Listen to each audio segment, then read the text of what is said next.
Anem a veure ara com calcular l'àrea d'un triangle a R3, és a dir, calcular l'àrea del triangle d'aquests tres vèrtexs. ¿Vale?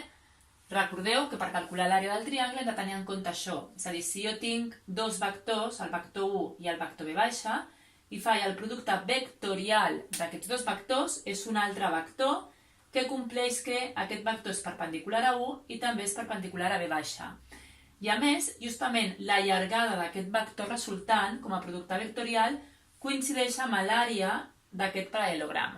Per tant, si em demanen l'àrea d'un triangle, podem fer servir això, tenint en compte que el triangle, fixeu-vos, és justament la meitat del paral·lelogram. Per tant, què hem de fer? Jo tinc tres punts, el punt A, el punt B i el punt C, i hem de buscar el vector AB i el vector AC. Per tant, busquem el vector AB, que recordeu que és B menys A, per tant, 0 menys 1, 1, 1 menys 0, 1 i 1 menys 1, 0. Ara calculem el vector AC, C menys A, per tant, 2 menys 1, 3, 1 menys 0, 1 i 2 menys 1, 1. Ja tenim aquests dos vectors. Ara, què buscarem? Aquest vector, producte vectorial entre aquests dos vectors. Per tant, farem el producte vectorial del vector AB amb el vector AC.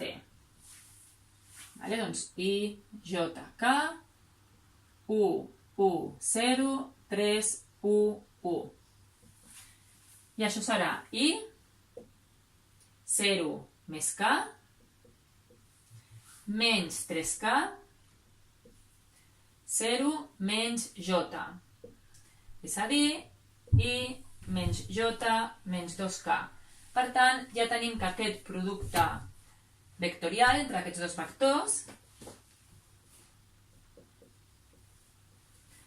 ens ha donat com a resultant aquest vector d'aquí. Fixeu-vos que, com hem dit abans, aquest vector ha de complir que és perpendicular a aquests dos. Fixeu-vos, 1 per 1, 1, 1 per menys 1, menys 1, 0 per menys 2, 0, 1 menys 1 més 0, 0. Per tant, és perpendicular a aquest. I ara ho comprovem amb aquest. 1 per 3, 3, 1 per menys 1, menys 1, 1 per menys 2, menys 2, i 3 menys 1, menys 2, 0. Per tant, fixeu-vos que aquest producte vectorial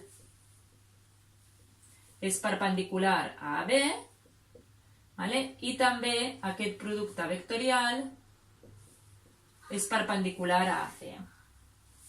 Ara sabem que el mòdul d'aquest vector coincideix amb l'àrea del paral·lelogram. Com jo vull calcular l'àrea del triangle, doncs l'àrea del triangle serà la meitat d'aquest mòdul. El mòdul d'aquest vector, la llargada d'aquest vector, és l'arrel quadrada de 1 al quadrat més menys 1 al quadrat més menys 2 al quadrat. Per tant, 4, 5, 6, arrel de 6. I per tant, l'àrea d'aquest triangle és la meitat de l'arrel de 6.